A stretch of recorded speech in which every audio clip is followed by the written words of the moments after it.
Shalom Jemaat Rehoboth Semarang, selamat hari Minggu. Kami akan memberikan informasi untuk minggu ini. Untuk informasi yang pertama, pada hari Rabu tanggal 22 April 2026, pukul 18.30 akan diadakan ibadah suara kebenaran di gedung gereja.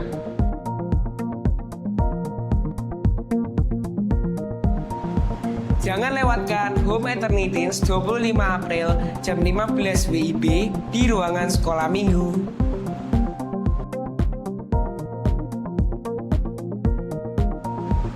Jangan lewatkan Sunday Service pada hari Minggu tanggal 26 April 2026 pukul 10 pagi yang disertai sekolah minggu.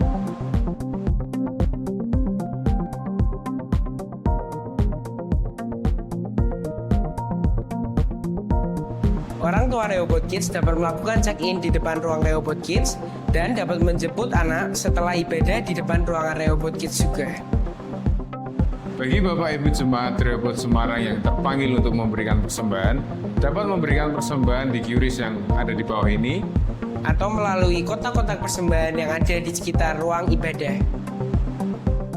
Bagi Jemaat Rehoboth Semarang yang memiliki pertanyaan, dapat menemui tim kami di front desk depan setelah ibadah atau menghubungi hotline WhatsApp number yang ada di bawah ini. bagi Bapak Ibu Jemaat Rehoboth Semarang yang ingin mendapatkan update terbaru tentang kegiatan gereja, dapat mengikuti sosial media kami yang ada di bawah ini.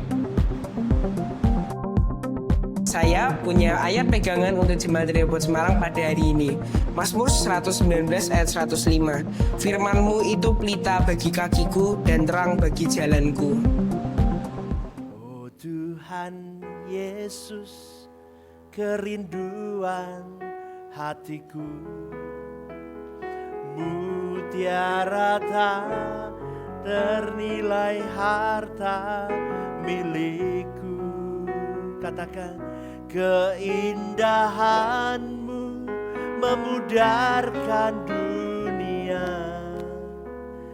Di mataku Engkau termulia. Lagi yuk katakan dari dalam hatimu.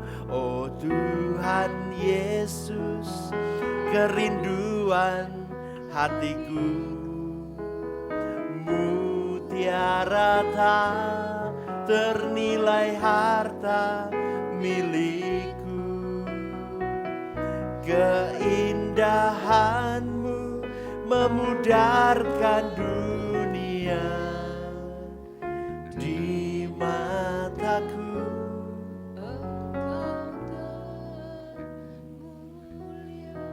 Bapak Ibu, kekristenan itu seharusnya melepaskan diri dari segala ikatan,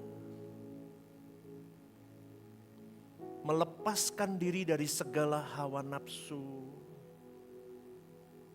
melepaskan diri dari segala hal yang bukan di jalurnya Allah. Itulah kekristenan. Kalau kekristenan kita tidak kunjung menyayat, mengeringkan, menghabisi semua hal di luar kehendak Allah, maka kita belum Kristen. Kalau kekristenanmu dan kekristenanku sepanjang puluhan tahun kita masih berkutat tentang kita belum Kristen sebetulnya. Saya mengatakan ini supaya setiap manusia yang mendengar, setiap telinga yang mendengar kebenaran ini, supaya segera-geralah tergugah hatimu dan kembali ke jalan yang benar. Tanpa itu, saudaraku, semua konteks dan teks Alkitab itu akan menjadi tools atau alat untuk memuaskan keserakahan kita. Kenapa pastor ngomong begitu? Bapak Ibu, konteks dan teks Alkitab itu penting. Anda harus memahami konteks dari setiap ayat dan teks itu sendiri. Supaya Bapak Ibu saudara-saudari memahami makna Tuhan di dalam setiap lantunan ayat di firman Tuhan itu. Tetapi ketika kita mengenal konteks dan teks itu pun, kalau hati kita sendiri pun belum diubahkan untuk menjadi pribadi yang semakin habis tentang dunia dan hidup untuk Tuhan, maka konteks dan teks itu akan tetap berseberangan dengan keinginan kita. Dan akhirnya teks Alkitab itu akan menjadi tools yang akan membawa kita semakin rakus di hadapan Allah. Anda mengikuti sampai di sini? Ini yang harus dimengerti di dalam kekristenan. Hari ini saya akan ambil dalam Ulangan 28 ayat yang ke-13. Tolong tampilkan ayat ini. Ulangan 28 ayat yang ke-13. Firman Tuhan berkata, Tuhan akan mengangkat engkau menjadi kepala dan bukan menjadi ekor. Engkau akan tetap naik dan bukan turun. Apabila engkau mendengarkan perintah Tuhan, Allahmu yang kusampaikan pada hari ini kau lakukan dengan setia. Teks Alkitab ini, Ulangan 28 ayat 13 ini punya latar belakang, saudaraku. Kenapa ayat ini ditulis? Kita harus memahami. Kitab Ulangan adalah kumpulan khotbah terakhir yang disampaikan oleh Musa kepada bangsa Israel. Waktu itu disampaikan di dataran Moab. Sebelum bangsa Israel ini menjejakkan kaki ke tanah perjanjian. Sebelum masuk, ini disampaikan. Tepat sebelum masuk ke Kanaan. Tetapi generasi yang mendengar lantunan Musa berbicara ini adalah generasi baru. Karena generasi lama sudah habis di padang gurun. Itu konteksnya, saudaraku. Artinya Ulangan 28 ayat 13 ini bukan sekedar janji umum, tetapi pesan perjanjian bagi generasi yang akan memulai kehidupan baru bersama dengan Tuhan. Tetapi kita harus memahami konteks perjanjian di dalam Ulangan 28 ini. Kalau kita lihat dari ayat 1 sampai ayat 14 itu berbicara tentang ketaatan. Berkat karena taat. Itu ayat 1 sampai 14. Kemudian ayat 15 sampai 68 itu berbicara tentang kutuk karena ketidaktaatan. Dan ayat 13 ini berada di tengah-tengahnya. Ini kuncinya, ini the key-nya. Maka Bapak Ibu, saudara-saudari, kita harus memahami dengan detail dan jeli. Kalau boleh saya katakan, Musa berkata itu dalam konteks PL hari itu. Dia mau berkata begini, kalau zaman dulu makna budayanya begini. Kepala ini kamu jadi posisi terhormat, menjadi pemimpin, menjadi orang yang menentukan arah. Ekor itu orang yang memiliki posisi rendah di zaman itu. Status sosial, pengaruh seseorang. Tetapi di konteks itu juga Tuhan mau berkata begini, Israel akan menjadi bangsa yang meliding atau memimpin, bukan lagi bangsa yang tertindas. Kalau mereka hidup di dalam ketaatan. Oke, itu PL. Ketika Musa berkata itu makna untuk bangsa itu. Tetapi tidak boleh literally kita langsung tarik di zaman PB ini dengan kalimat, oh aku mau menjadi pemimpin. Anda mengikuti gak sampai di sini? Amin. Gak boleh literally Anda langsung tangkap ayat itu dan berkata, kalau doa aku mau jadi kepala dan bukan ekor. Terus di kepala kita langsung jadi pemimpin, jadi bos. Jadi yang utama, enggak begitu saudaraku. Kita harus memahami ini. Maka apa yang Tuhan mau maksudkan di dalam Ulangan 28 ayat 13 di zaman PL, kita sudah jelas tadi latar belakangnya. Apa maknanya Ulangan 28 ayat 13 di zaman PB kasih karunia ini? Kita akan belajar hari ini. Karena kalau tidak saudaraku, kita akan tersesat dengan itu. Dan banyak orang Kristen sudah tersesat dengan ayat ini. Banyak sekali yang tersesat. Salah satunya saya dulu. Saya kalau ngomong begini saya paling senang saudaraku. Jadi kepala bukan yes. Loh ada yang gak yes tuh di sini? Hah? Ya yes gitu kan. Oke. Poin yang pertama tolong tampilkan. Bapak Ibu, saya mau katakan dulu ya, kalau Bapak Ibu, saudara-saudari masih menggunakan konsep PL dan Anda tarik literally, kamu terapkan dalam hidupmu di PB ini, itu lama-lama bisa jadi penyesatan, saudaraku. Penyesatan halus. Maka kita harus memaknai dengan benar. Kalimat yang di awal saya tandai dari Ulangan 28 ayat 13 adalah kalimat Tuhan akan mengangkat engkau. Kata kuncinya adalah mengangkat, diangkat, pengangkatan, angkat. Kata angkat ini kita harus memahami, saudara. Subjek dari kalimat ini adalah Tuhan sendiri. Setuju? Setuju ya? Tuhan akan mengangkat engkau. Subjeknya itu Tuhan. Artinya yang mengangkat itu Tuhan, bukan usahamu, bukan ambisimu, bukan strategi-strategimu, tetapi hasil dari proses pembentukan oleh Allah atas hidupmu. Karena kata mengangkat itu maknanya sangat dalam. Yang pertama, coba tampilkan. Mengangkat itu bukan soal posisi, tetapi kata mengangkat ini punya makna transformasi natur. Transformasi kodrat. Transformasi ontologis keberadaan dirimu. Karena kata mengangkat itu sering disalahpahami sebagai sukses, sebagai jabatan, sebagai kekayaan, sebagai kehormatan, dan masih banyak lagi lainnya. Padahal di dalam perspektif yang Allah mau taruh di dalam umat perjanjian baru dengan kasih karunia daripada Tuhan, kau diberi kasih karunia, kau diberi kesempatan tidak seperti orang PL dulu. Buat dosa mati, buat dosa hajar langsung mati. Kita diberi kesempatan, tujuannya apa? Tuhan angkat engkau, artinya apa? Tuhan mau mengangkat dirimu, membawa manusia keluar dari keberadaan natur dosa selama ini yang rendah. Dikuasai dosa, dikuasai nafsu. Apalagi dikuasai dunia, kedagingan, untuk masuk ke dalam kualitas natur ilahi. Ini loh, transformasi natur. Perubahan dari seorang manusia duniawi menjadi manusia ilahi. Dari hidup menurut kemauanku sendiri berubah menjadi hidup sesuai dengan maunya Allah. Dari hidup natur lama sesuka-suka hidupmu jadi natur yang baru. Maka dimaknailah Paskah itu. Jumat Agung dan Paskah. New man. New life.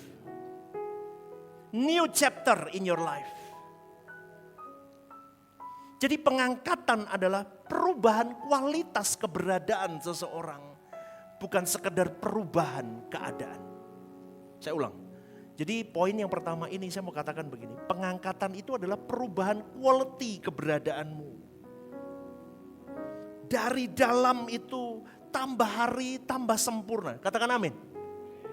Tambah hari tambah maju. Quality of your spiritual, quality of your mind, quality of your life, quality of your ontologis, keberadaanmu ini.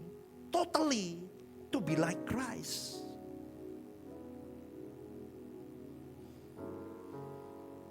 Nih saudaraku. Jadi jangan kejar perubahan keadaannya, tapi kejar perubahan keberadaanmu. Itu artinya Tuhan mengangkat. Poin yang kedua, lanjutin.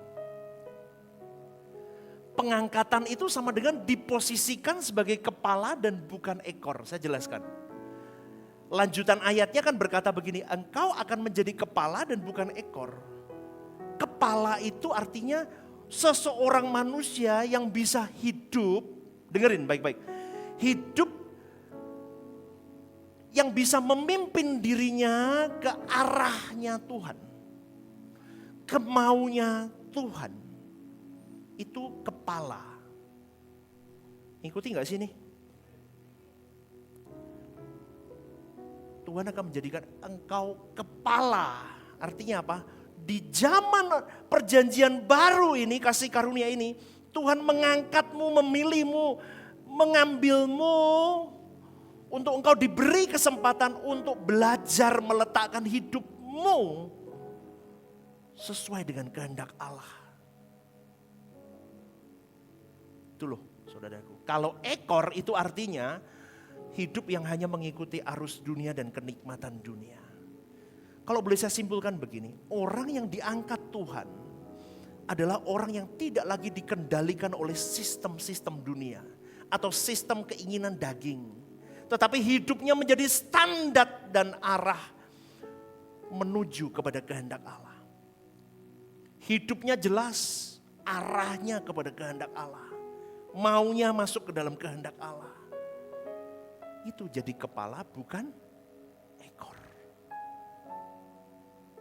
Maka tadi di awal saya ngomong, kalau kamu masih, Bapak Ibu masih tamak. Kalimat ayat ini sudah jadi bahan untuk kamu tambah tamak.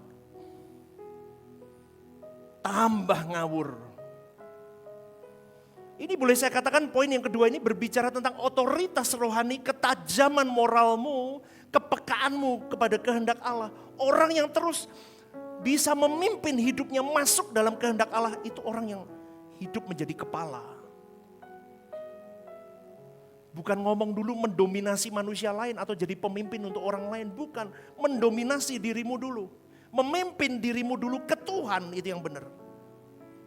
Menang atas dirimu setiap saat, itu baru orang yang diangkat jadi kepala, bukan ekor. Ngerti gak saudaraku? Berikan tepuk tangan untuk Tuhan. Paham apa enggak? Puji nama Tuhan. Sekali lagi berikan tepuk tangan untuk Tuhan. Jadi orang yang bisa menguasai hidupnya, nafsunya, kepentingannya untuk Tuhan semuanya. Itu baru orang yang bisa jadi kepala dan bukan ekor. Maka jadi Kristen jangan loyo, dikit-dikit tumbang, dikit-dikit remuk, dikit-dikit ngomongnya jadi kepala. Lihat Kristus dong, Kristus gak tumbang. Kristus melayani Bapaknya tidak pernah stop di tengah jalan, betul? Loh, betul apa enggak? Alkitabnya beda ya mungkin ya. Gak pernah tumbang. Setiap kali saya mau undur pelayanan, saya selalu berpikir begini, saya to be like Christ, harus to be like Christ. Kalau Kristusku tidak pernah tumbang, kenapa aku harus tumbang dengan keadaan?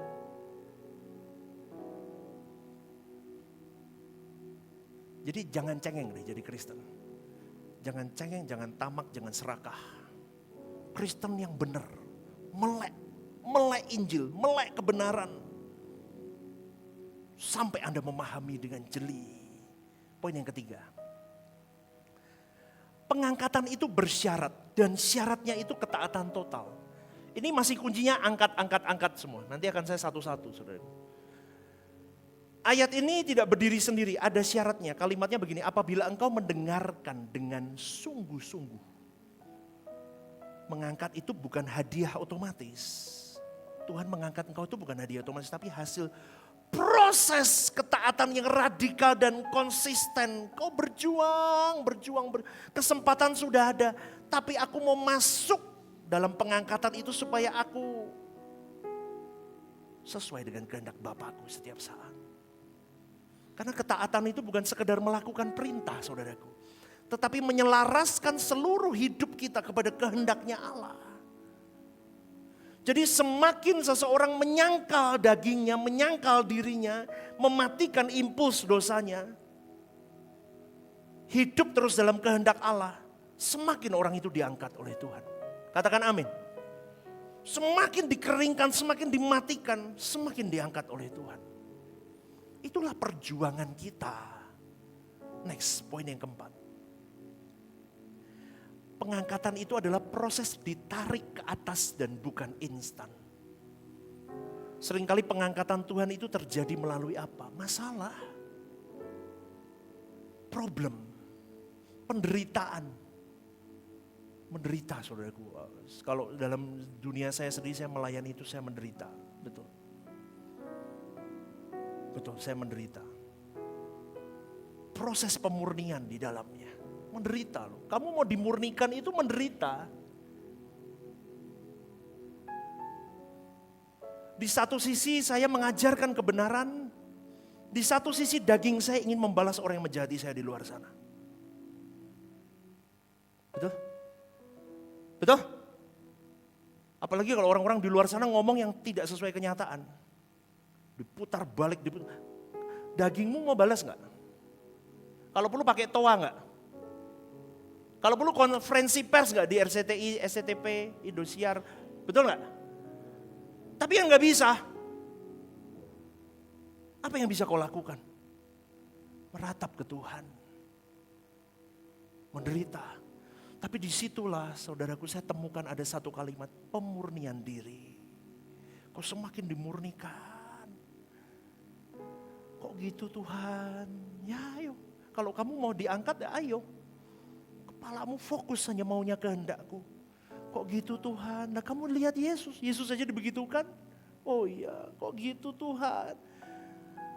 Ya harus jalani.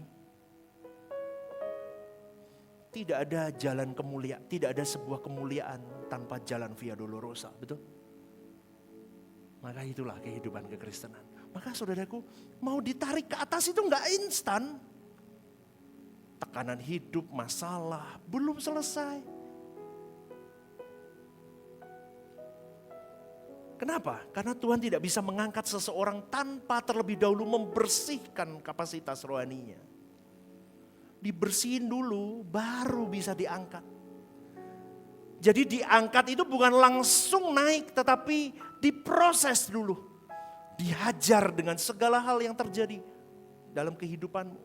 Baru dimurnikan oleh firman, oleh pergumulan doa. Terus baru bisa dipercaya. Apa? Diproses. Terus dimurnikan. Habis dimurnikan baru dipercaya. Itu. Tapi yang di sini sudah banyak yang gugur. Baru kena masalah, selesai pelayanan. Baru kena masalah, quit dari Tuhan. Baru selesai pelayanan, baru ada masalah dikit, udah gerutu-gerutu sama Tuhan. Gak bisa, ini kelasnya gak bisa. Bayangkan kalau Yesus hari itu begitu terus gimana kita? Setuju gak? Gak bisa itu. Maka Bapak Ibu yang terkasih dalam Tuhan, kita harus mulai mengerti poin ini. Poin yang kelima. Puncak pengangkatan itu apa? Puncak dari semua ini pengangkatan apa? Serupa dengan Kristus. Diangkat Tuhan berarti dibawa masuk ke dalam keserupaan dengan Dia. Itu pengangkatan tertinggi. Jadi kalau orang Kristen hari ini cuman pengangkatan yang dimaksud di dalam kepalanya hanya berhasil di bumi itu masih kelas rendah. Kelasmu dan kelasku di Rehoboth Semarang harus mulai paham bahwa menjadi kepala itu artinya apa? Seluruh hidupku, pikiranku, ontologisku, semua fokus hidupku finish hanya untuk kepentingan Tuhan. Aku harus to be like Christ. Seperti Yesus itu harus terjadi dalam hidupku. Amin saudaraku. Maka milikilah pikiran Kristus dalam perjalanan hidupmu. Apalagi anak-anak muda yang masih umur 20, 30, belum banyak pengalaman ya. Saya mau kasih tahu, nanti perjalanan hidupmu masih panjang itu. Kamu akan ketemu dengan macam-macam masalah. Betul? Betul? Kalau kamu hari ini sudah stay fokus, aku mau terus tenggelam sama Tuhan. Enggak apa-apa, kamu masalah itu tuh gampang. Nanti kamu akan jalani bersama dengan Tuhan. Lama-lama orang cerdas. Orang yang intim terus fellowship sama Tuhan itu cerdas. Dia tahu, dia dikasih tahu oleh Roh Kudus itu. Dalam hari hidup dia bisa menata itu. Indah saudaraku ikut Tuhan. Maka milikilah pikiran Kristus, hati Kristus, karakter Kristus dalam hidupmu. Itu baru Kristen. Jangan moro-moro ketemu ayat jadi kepala bukan ekor. Wah, berarti habis ini aku jadi orang tajir. Tajirnya aja sampai melintir. Kristus gitu enggak hatinya? Enggak. Pikiran Kristus gitu enggak? Enggak. Karakter Kristus begitu enggak? Enggak. Lu coba lo saudaraku, back to the Bible. Amin. Enggak dimarahi, ini cuma dikandani. Kesel aku ngandani kalian. Isinya kok jen cuan. Jen cuan. Cuan jen. May you jen enggak enggak mau. Maunya you jen. Hento jen. Kurang ajar Bung Kristen ki memang. Enggak boleh begitu. Ini loh. Yang lanjutnya. Ada satu kalimat utuh. Tampilkan. Berarti saya simpulkan begini, kalimat mengangkat ini. Kalimat Tuhan mengangkat engkau itu berarti Allah akan membawa hidup seseorang naik dari keberadaan manusia lamanya yang berlumpur dosa itu, yang rendah itu, masuk ke dalam quality ilahi sehingga ia hidup di dalam ketaatan. Punya otoritas rohani, makin serupa dengan Kristus. Gini loh, kalimat punya otoritas rohani itu begini. Setan aja pergi kalau kamu punya otoritas rohani itu. Otoritas rohani itu maksudnya apa? Kalau kamu memang dicap sebagai anak Allah. Dan anak Allah itu bisa dilabelkan kalau orang itu hidup benar. Setuju? Kudus mulutnya. Kudus pikirannya. Kudus keberadaannya. Nih, taat. Aku taat, mau seperti Kristus. Punya otoritas rohani. Jangankan masalah, setan aja tunggang langgang sama kamu. Amin gak? Masalah itu tidak jadi masalah kalau tidak merusak hatimu sebetulnya. Semua jadi masalah gara-gara masuk ke setuju gak? Kalau enggak kan enggak apa-apa, dia di depan pintu. Ini kan pintu pagar nih. Masalah di situ, kamu izinkan masuk jadi masalah. Maka kalau orang punya otoritas rohani, dia bisa jaga rumah hatinya. Mau punya masalah ya di situ, aku punya Tuhan kok. Nanti bisa selesai. Selesai satu persatu. Pasti amin. Berikan tepuk tangan untuk Tuhan. Oke, kalimat ini paham Bapak Ibu? Kita lanjut. Nggak boleh tidur di sini. Next, poin yang kedua. Nah ini. Menjadi kepala bukan ekor kalimatnya selanjutnya. Tadi kan Ulangan 28 ayat 13 kalimatnya begini, Tuhan akan mengangkat engkau. Tadi poin pertama. Selanjutnya poin yang kedua ini, menjadi kepala dan bukan menjadi ekor. Poin yang pertama tampilin. Kepala itu adalah posisi tadi yang dipimpin oleh Allah. Saya akan jelaskan lebih dalam.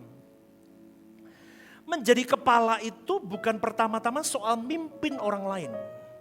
Tapi tentang hidup yang dipimpin sepenuhnya oleh Roh Kudus dalam tuntunan Allah sampai masuk ke dalam kehendaknya Allah.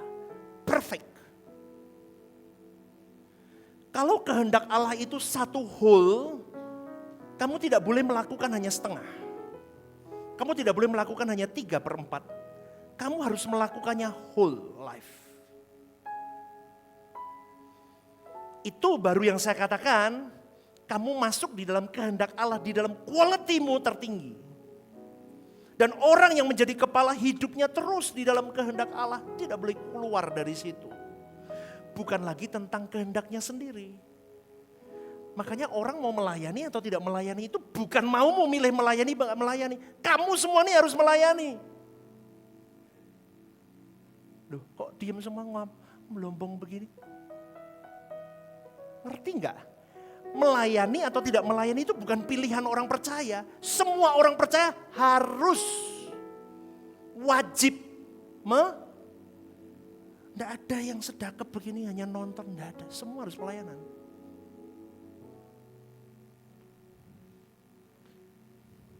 Karena orang model begini, dia sudah sadar bahwa aku hidup bukan kehendakku, bukan pilihanku.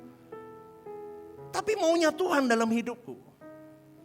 Dan orang begitu punya direction, divine direction, tuntunan ilahi. Aku lakukan ini, semua yang kulakukan ini, semua ini hanya di gereja, di luar sana juga kita pelayanan. Yang kita lakukan semua ini jelas dari direksi, dari tuntunan Allah, divine direction. Tujuannya apa? Tujuannya adalah aku membahagiakan hatinya. Maka kalau kamu pelayanan tidak bahagia hatimu, tidak apa-apa. Yang penting dia bahagia. Walik lagi ya toh. Sekarang orang Kristen kan enggak. Kalau aku enggak bahagia, aku enggak mau pelayanan. Alias mutung kasarung. Betul apa enggak betul? Betul ya?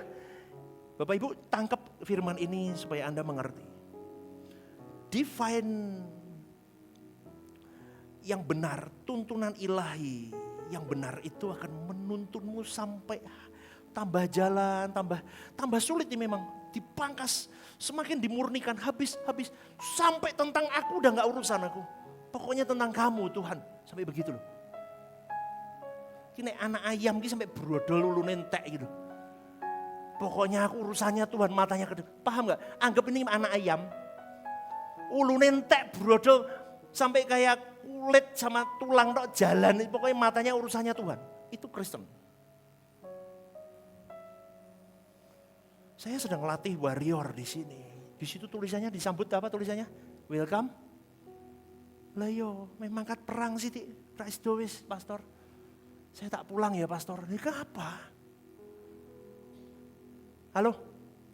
Kenapa pulang? Hei warrior, kenapa pulang? Istri saya telepon katanya rumah bocor semua, saya harus pulang. Lu piye? Halo? Lu kenapa pulang? Iya anak saya sakit. Hei, kamu harus to be fighter dong. Apa sih? Kualitas aja gak punya, jadi orang Kristen yang benar, tapi ngimpinya selama ini salah. Jadi kepala bukan ekor, minta berkatnya. Kamu aja belum berkualitas menerima berkat itu. Kamu bermimpi terima berkat itu. Tapi semuanya ini ya Bapak Ibu, nanti setelah saya paparkan, saya akan tutup dengan satu kalimat. Saya kasih bocoran dulu. Yang Anda pahami kemarin itu bahwa Tuhan akan memberkati engkau dengan berkat jasmani itu juga gak salah. Tapi salahnya selama ini orang tidak tahu jalannya ini dulu. Ontologismu dulu. Kamu belum bisa dipercaya, anak saya Hansel kecil. Masa saya kasih dia mobil suruh nyetir? Itu orang tua kakinya aja gak nyampe. Betul gak? Dimatangkan dulu. Keberadaanmu matang dulu, memahami Allah matang dulu. Baru itu bonus, dikasih gak dikasih terserah Tuhan. Berikan tepuk tangan. Senggol kiri kanannya, semangat yuk. Semangat. Mau jadi kepala, ayo semangat. Mau jadi kepala, semangat. Kalau yang muram jadi ekor tuh berarti. Gitu ya. Enggak. Ya. Jadi Bapak Ibu, kepala itu adalah manusia yang kembali kepada desain Allah semula. Hidup sebagai representasi Allah. Ini poin yang pertama. Poin selanjutnya. Ekor itu hidup yang tersesat dengan sistem dunia. Anda sudah paham itu. Hidup yang dikendalikan oleh keadaan. Ku mau cinta Yesus selamanya. Keren.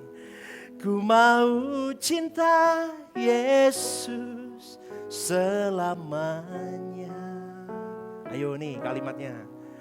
Meskipun silih berganti dalam hidupku, ku tetap cinta Yahweh selamanya. Kita ganti Bapa ya, Yahweh ya. Ya Bapa,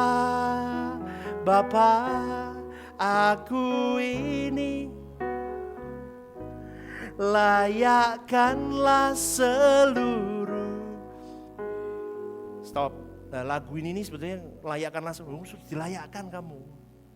Kamu tuh sudah dilayakkan. Tinggal kamu mau respon apa enggak.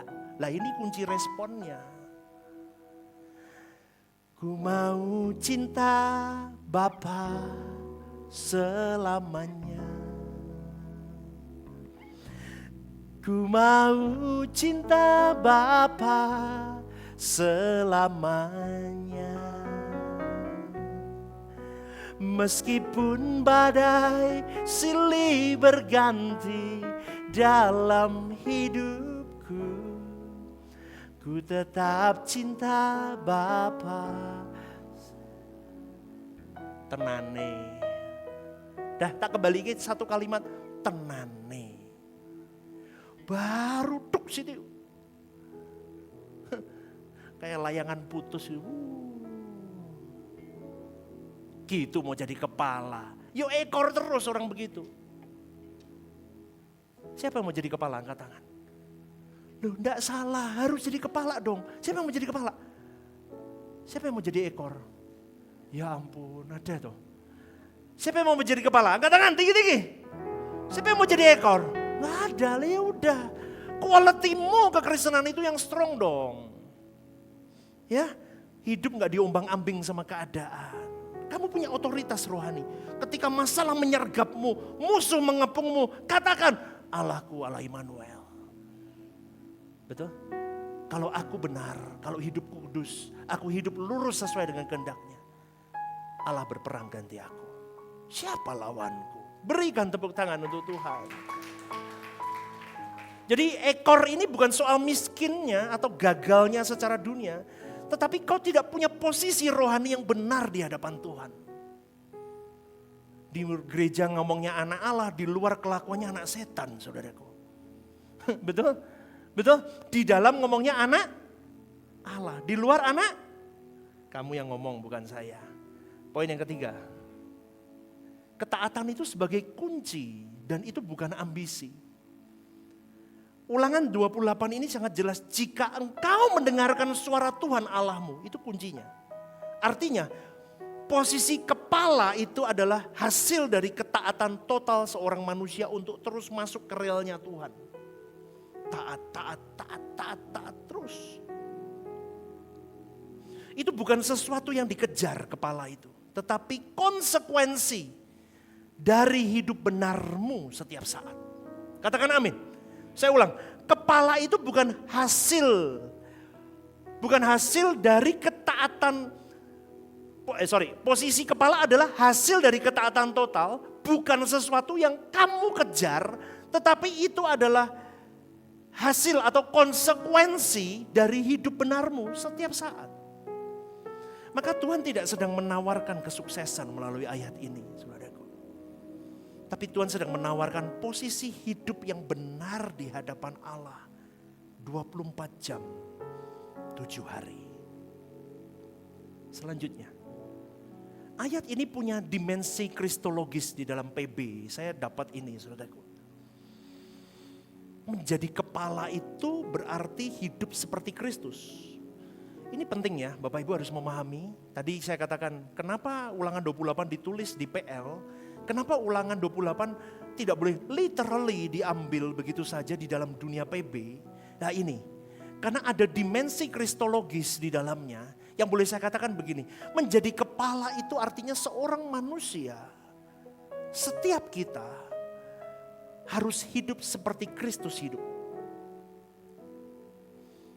Kita harus mengambil bagian di dalam natur ilahi yang boleh kita lihat di dalam 2 Petrus 1 ayat 4 yang berkata begini. Dengan jalan itu ia telah menganugerahkan kepada kita janji-janji yang berharga dan yang sangat besar, supaya olehnya kamu boleh mengambil bagian dalam kodrat ilahi dan luput dari hawa nafsu duniawi yang membinasakan dunia. Yang kedua, kita bisa menjadi garam dan terang dunia. Matius 5 ayat 13-16 berkata, kamu adalah garam dunia. Jika garam itu menjadi tawar, dengan apakah ia diasinkan? Tidak ada lagi gunanya selain dibuang dan diinjak orang. Kamu adalah terang dunia, kota yang terletak di atas gunung dan tidak mungkin tersembunyi. Lagi pula orang tidak menyalakan pelita lalu meletakkannya di bawah gantang. melainkan di atas kaki Dian sehingga menerangi semua orang di dalam rumah itu.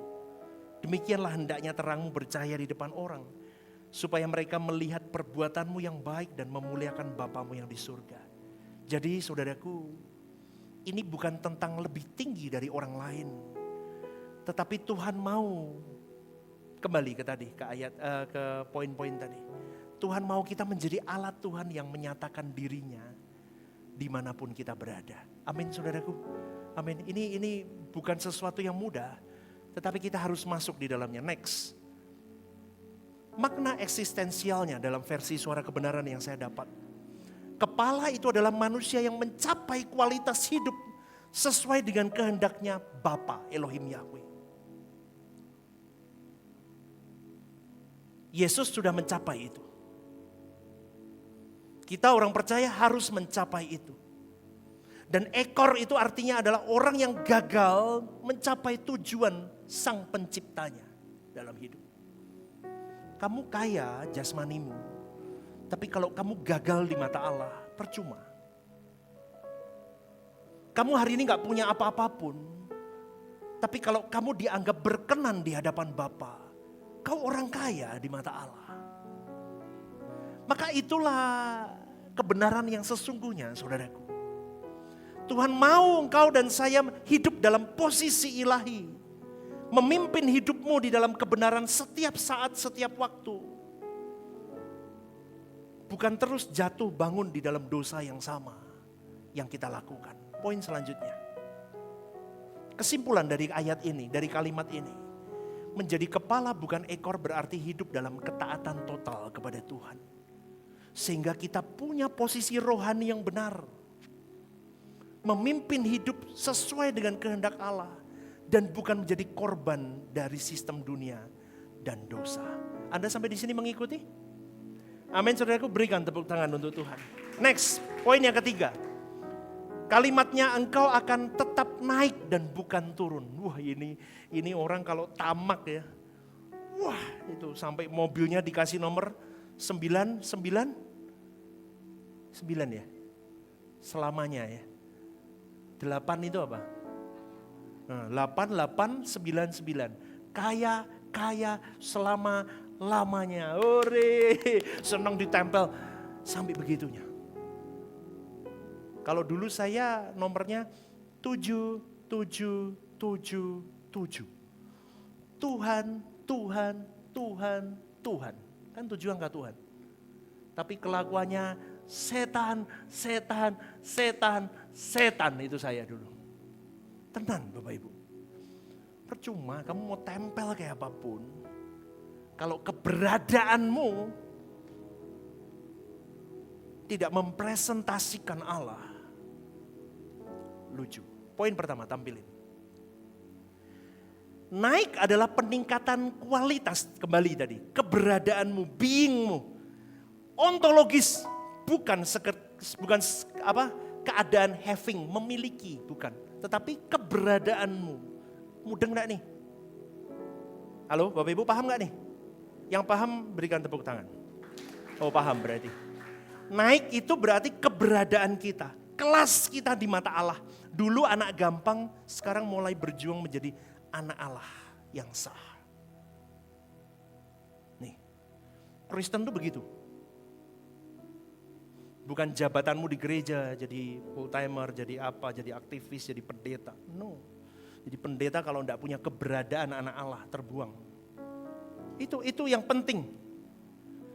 Maka semakin hari semakin serupa dengan karakter Allah. Semakin hidup dalam kebenaran, kekudusan, semakin bebas dari dosa, kedagingan.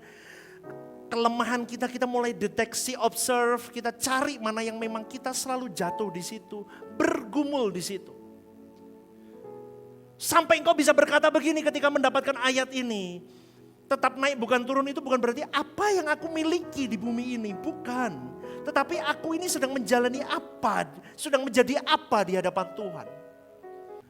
Jadi saudaraku, ukurannya bukan apa yang aku miliki kalau kita ngomong tetap naik bukan turun. Bukan tetap naik, tambah 1 ruko, 2 ruko, 5 ruko, punya ini, punya itu, bukan. Tetapi aku ini sedang menjadi apa di hadapan Tuhanku selama aku mengiring Tuhan. Dan turun itu bukan berarti bukan berarti aku gak punya ini, gak punya itu, bukan. Tetapi ketika hatimu semakin merosot di hadapan Allah, semakin kompromi dengan dosa, standar hidupmu mulai longgar, kepekaanmu akan dosa mulai tumpul, itu turun berarti. Amin gak saudaraku? Kita mulai mengerti itu. Coba selanjutnya. Ini gak bisa ya berarti ya. Tetap naik menunjuk pada proses yang konsisten, bukan sesaat. Pastor, berarti artinya apa tetap naik? Naik itu berarti naik quality of life-mu di mata Allah sampai kau menutup usia di bumi ini. Continue, terus. Kalau grade-mu sudah naik, jangan turun lagi. Naik, tekun, konsisten, komitmen. Dan semua hal itu adalah rantai yang tidak terputus untuk memproses engkau dan saya. Sampai masa tuamu, biarlah dia tetap Allah kita. Sampai masa tua kita, biarlah kita tetap mengiring dia sampai dia bisa berkata, adakah aku temui iman di bumi? Biar Tuhan menemukan kita. Amin. Mengiring sampai akhir. Ini Kristen, saudaraku. Kau hidup bukan untuk cari duit semata, untuk kaya hidupmu bukan. Keberadaan hidupmu adalah untuk melayani hatinya. Maka kau harus mulai mengerti, konsistenlah. Bukan sesaat, bukan hanya momentum semata. Wah ini baru on fire sama Tuhan. Ya gak boleh on fire aja, harus on fire sampai mati. Senggol kiri kanannya, on fire sampai mati. Lu kok udah mau nyenggol, senggol. On fire sampai mati. Sampai mati. Sampai mati itu artinya apa? Mati jasmanimu. Jadi ikut Tuhan itu harus dijaga apinya. Ketemu masalah, ketemu banyak. Jaga apimu. Supaya kamu tetap naik. Itu proses, itu bagian part of our life sebagai orang percaya. Jadi bertumbuh hari ke hari bertumbuh, levelmu naik, progresif, naik. Siapa yang mau di kantor naik jabatannya? Angkat tangan. Tidak ada yang mau di sini. Pasti mau kan? Aku mau naik jabatan dipromosikan. Oke deh, gak usah ngomong ini dulu. Yang masih konsep lamamu salah. Siapa yang mau naik? Naik motor Supra X, besok naik Pajero, siapa mau? Kok yo mau kayak gitu, repot pura tuh. Masih mau kan? Betul kan? Pasti mau. Lah sekarang kenapa kamu tidak mau sungguh-sungguh di hadapan Allah? Umur 40, saya sudah 44 saudaraku. 50 aja sudah mulai penyakit masuk. Betul enggak? Klepnya sobek lah. Apanya rewel kan, kayak mobil kan begitu kan. Udah mulai rewel. Ya 50 kalau bisa lewat, kalau nggak bisa. Ya puji Tuhan 60 lewat, 60 pun banyak yang trouble. Kok mau apa? Kalau nggak mau Tuhan saja itu mau apa, saudaraku? Makanya konsistenlah, naik kelas terus sama Tuhan. Anakmu aja kamu hajar kalau nggak naik kelas, bapak ibunya nggak pernah dihajar dirinya sendiri untuk naik kelas di hadapan Tuhan. Dari kemuliaan kepada kemuliaan, itu pandangan kita. Poin selanjutnya, agak lama dikit ya saudaraku, nggak apa-apa, jangan ngantuk. Next, naik adalah perjalanan menuju. Loh sebentar. Poin yang itu dulu. Naik berarti semakin hidup dalam kehendak Allah. Bukan kehendak diri. Orang yang naik itu semakin kehilangan kehendaknya. Amin gak? Semakin naik berarti semakin hilang rasa sama dunia. Semakin naik semakin patah hati sama dunia. Makin naik semakin tunduk total sama Tuhan. Jadi arahnya naik itu adalah dari manusia lama jadi manusia ilahi. Next. Naik adalah perjalanan menuju standar Kristus. Ya tadi hampir sama ya, cuman ini saya memang jabarkan. Serupa Kristus, hidup standarnya Kristus. Hukumku Kristus, aturanku Kristus, tujuan hidupku seperti Kristus. Piye coba? Sampai orang nanti akan ngomong begini, Stephen Lim ya kayak Kristus. Ngerti Bapak Ibu? Seperti Kristus. Ngomong itu berubah juga kayak Kristus gitu loh. Kristus kepo enggak? Nggak usah kepo. Amin. Kristus mata duitan enggak? Rasa mata duitan. Ayolah, semua kembalinya ke Kristus. Saya juga sedang belajar. Kita belajar bareng. Cuman saya itu dipilih sama Tuhan jadi ketua kelas. Ngerti Bapak Ibu? Ketua kelas. Saya ketua kelasnya. Bapak Ibu anggotanya saya. Ayo mencapai sampai di tingkat pertumbuhan yang sesuai dengan kepenuhan firman. Seperti Kristus kepenuhan Allah itu sendiri. Kita kepenuhan Allah. Baca firman, hubungan sama Allah, doa terus. Kita baru bisa naik. Menuju standar Kristus tanpa hubungan dengan Bapa tidak bisa. Mutlak harus ada Bapa. Next, turun adalah kemunduran yang sering tidak disadari. Kristen itu banyak di sini. Mulai toleransi dengan hal kecil, dosa-dosa kecil. Dulu pelayanan, kalau mau pelayanan di mimbar apalagi ya, yang mimbar-mimbar.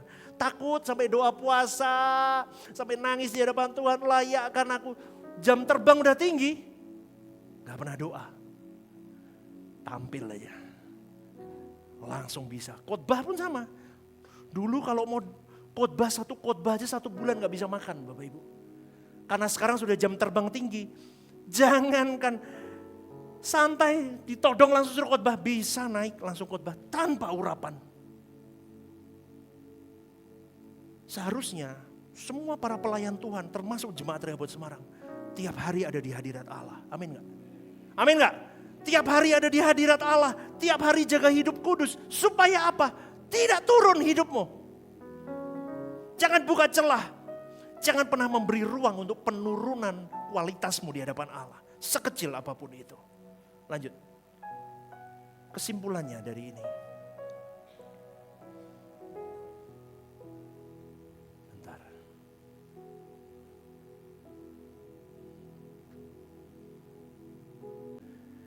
Tetap naik dan bukan turun adalah panggilan untuk hidup dalam progresi rohani yang tidak pernah berhenti, di mana seseorang terus ditransformasi menjadi seperti Kristus. Menjaga kemurnian batin dan menolak segala kemerosotan rohani. Ini bukan janji pasif, tetapi tanggung jawab aktif untuk menjaga arah hidup selalu naik menuju standar Allah. Saudaraku, selanjutnya poin yang keempat. Bentar ya, 5 menit kita selesai. Ada syaratnya. Di Ulangan 28 ayat 13 itu ditutup dengan syaratnya adalah mendengar dan melakukan. Mendengarkan perintah Tuhan Allahmu dan melakukannya dengan setia. Kamu akan jadi kepala dan bukan jadi ekor, terus naik dan tidak akan turun. Syaratnya ini, mendengarkan perintah Allah dan melakukannya dengan setia. Poin yang pertama, apabila engkau mendengarkan, itu kata firman Tuhan. Kata mendengarkan di sini bukan hanya tentang aktivitas telinga, tetapi ketaatan yang lahir dari dalam, dari kesadaran batinmu untuk aku terus berjuang untuk peka apa yang menjadi suara Tuhan atas hidupku. Jadi ketika kita mendengar Allah, kita menerima sebagai kebenaran absolut dalam hidup kita. Ketika kita mendengar Allah, kita berarti memberi ruang dalam hidup untuk firman Tuhan itu membentuk kita. Membentuk hidup kita. Makanya jangan cuma mau dengerin firman yang lembek, saudaraku. Firman yang harus mengubah hidupmu dan hidupku menjadi Kristen yang benar. Artinya ini berbicara tentang posisi hati yang tunduk total. Tunduk total akan penggarapan firman Tuhan dalam hidup kita. Bukan hanya sekedar tahu firman, tetapi menyerahkan dirinya. Tunduk total akan firman untuk digarap penuh. Dan kita menjadi pribadi yang berkemenangan mendapatkan janji Tuhan dalam hidup kita. Amin saudaraku. Poin yang selanjutnya. Ini adalah perintah Tuhan Allahmu. Ini bukan ide manusia loh. Ulangan 28 ayat 13 itu adalah perintah Allah. Bukan budaya, bukan ide manusia. Bukan perasaan pribadi tetapi berasal dari otoritas ilahi. Perintah Tuhan. Jadi perintah Tuhan itu adalah alat untuk kita mentransformasi diri kita. Jadi jangan jadikan ini beban. Tapi alat untuk mentransformasi engkau dan saya. Semakin serupa Kristus. Selanjutnya. Yang kusampaikan pada hari ini. Firman itu aktual, present. Bukan sejarah, saudaraku. Maka tadi saya ngomong di awal. Ketika kalimat ayat ini disampaikan kepada umat PL. Firman itu akan maju. Akan dinamis, saudaraku. Maka di zaman PB ini kita harus tangkap, tidak boleh literally. Gak bisa. Kita harus tangkap itu dan kita duduk dekat kaki Tuhan, temukan apa yang Tuhan mau melalui ayat itu. Karena zaman kasih karunia ini tidak bisa, saudaraku, memahaminya langsung gitu, gak bisa. Kita harus senterkan ke Kristus. Amin. Amin. Senterkannya ke Kristus. Tuhan selalu bicara hari ini. Artinya apa? Kamu dan saya dituntut untuk memiliki respon. Sehingga tidak menunda ketaatanmu. Kita mau berjuang hari ini, kekristenanku adalah respon harianku terhadap Tuhan, terhadap suara Tuhan. Dan yang selanjutnya. Kulakukan dengan setia. Bukan hanya mendengar, bukan hanya mengerti, tetapi melakukan dengan setia dan konsisten. Katakan amin. Anda dengar firman begini bukan hanya mendengar, bukan hanya mengerti, tetapi berjuang melakukan dengan setia. GSKI itu tidak ada yang kurang ilmu, nggak ada. Jemaatnya pinter-pinter. Betul. Hampir semua penjabaran di semua GSKI itu tajam. Tapi tergantung orang di dalamnya mau melakukannya dengan setia atau tidak. Saya rindu Rehoboth Semarang setia melakukan ini. Melakukan dengan setia. Mendengar, melakukan.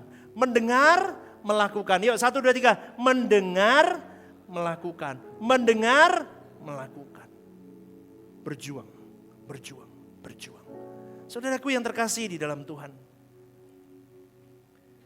Setia itu tidak tergantung keadaan. Kalau saya katakan setia melayani, bukan tergantung keadaanmu. Mau kayak apapun.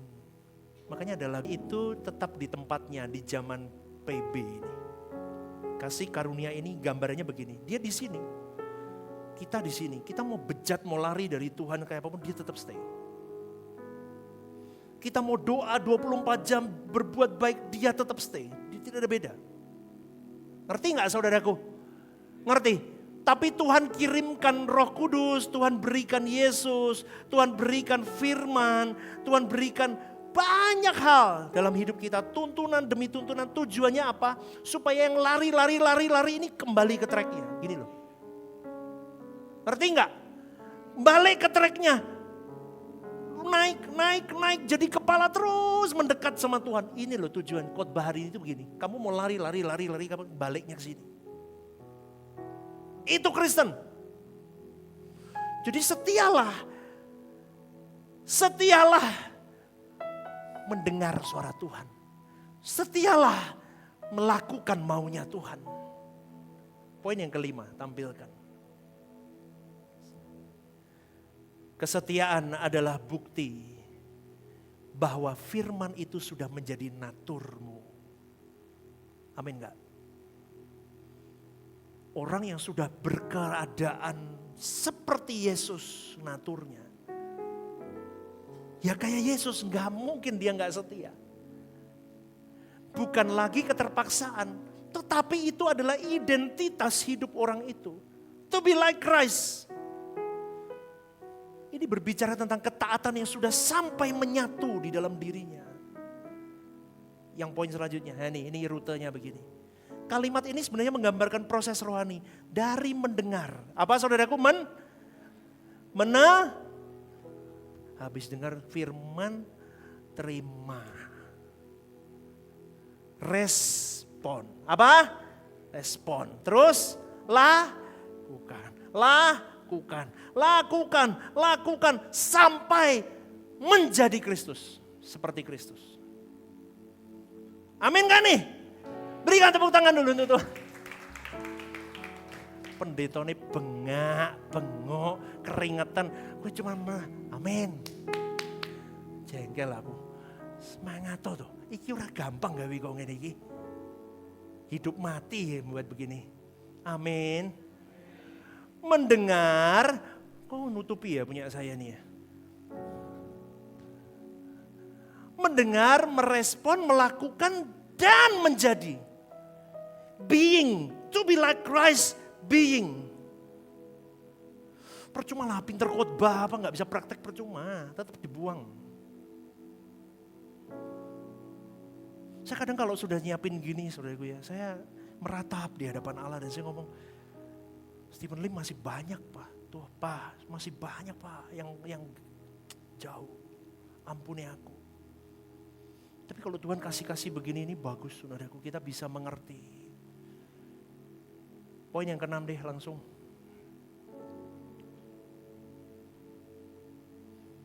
Bukan seberapa banyak firman yang kita dengar, tapi seberapa dalam firman itu menjadi kita.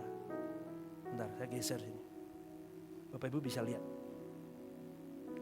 Bukan seberapa banyak firman yang kita dengar, tetapi seberapa dalam firman itu menjadi lu kurang jawab rawani ya. Menjadi kita. Kepenuhan Allah, kepenuhan firman Allah terus.